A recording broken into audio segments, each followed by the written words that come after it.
Hey everybody, give you a few minutes to get on here a second. I'm just going to try to update you on what's going on with the speaker's race in Washington, D.C. And I'm doing it while I'm eating my lunch. So we got a short break here. We go back in about 25 minutes. And so let me say that Jim Jordan has announced that he will be keeping his name in the hat for speaker's race. As you know, him and Steve Scalise were both kind of had announced last week. Now, we had a vote in conference, and it was like 113 to 99 in conference for Steve earlier. I guess it would be this week now.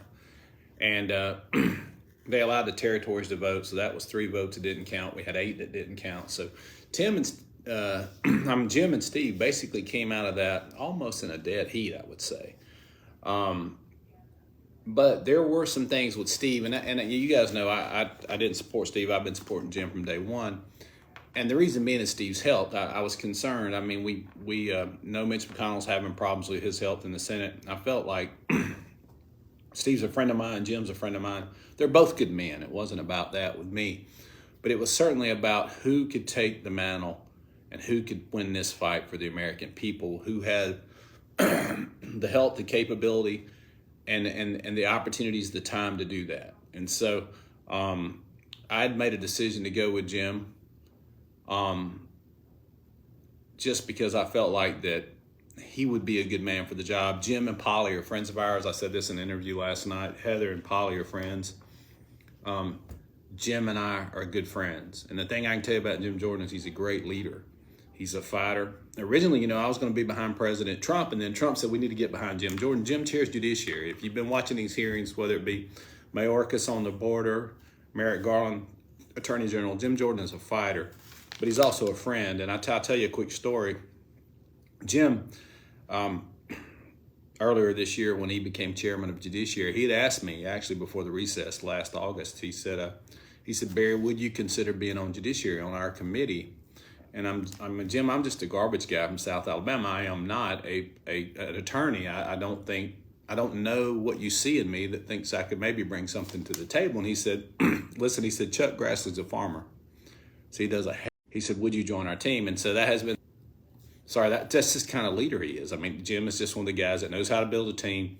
He sees people's strengths. He helps teach you through your weaknesses. And so Jim's been a dear friend. But the reason I'm doing this live video is y'all have been calling my office, the 2nd Congressional District of Alabama. My constituents have been calling saying, we support Jim Jordan. I would say probably 9 to 1. My people are behind Jim Jordan. Our district is behind Jim Jordan. America seems to be behind Jim Jordan. So he's building momentum. I would encourage you to, if you're in Alabama and you live in a district other than District 2, call your congressman and say, hey, we want Jim Jordan as speaker. We support Jim. We think he would do a good job. If you believe that. I can just tell you from my personal experience, he's a man of faith. He's a man of principle. He's wise in a lot of his ways too. He doesn't pick unnecessary fights. He plans the battles and he wins them. And so I think it's important that we let people know. And if you're from not in Alabama 2nd District, reach out to your congressman. A lot of our delegation were on the Steve Scalise team, and that's fine.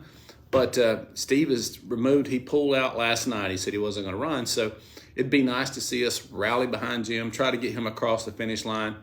I think there's a realignment happening in this country, and I think that you'll see that Jim Jordan would be a fantastic speaker. He was one of the founding members of House Freedom Caucus, and yet in a lot of ways he doesn't alienate anybody. To me, he seems like the kind of guy that, although you may differ in opinion, he never makes it personal. I think I appreciate that about his leadership style. And he's a fighter. If you know, he was a wrestler, and I think he only lost 1 match in like 160 matches. Jim is a fighter, and America needs a fighter more now than ever.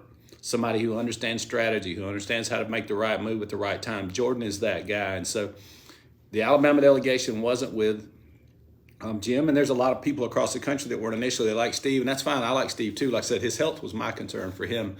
But I want him to get well. I want him to take care of his family and get well. And I hope Steve continues to be in the fight. This speaker job is a heavy lift, and we need somebody that can engage. And again, we've had some problems with people. I think Mitch McConnell was having some health issues. And so for me, it's very important that we have somebody in the House of Representatives as speaker that's a fighter but a leader. And so Alabama, call your members. If you're outside the district, call your friends in other states and say, hey, we would appreciate your support for Jim Jordan. If you'll call your member of Congress, y'all may not believe this, but when you call my phone at the end of every day, I get a report. I know who called and who's behind who and who's for what I voted for and then who's against what I voted for. And that's the way the process works. We are Vox Populi, the voice of the people. And so reach out, share this video, y'all call.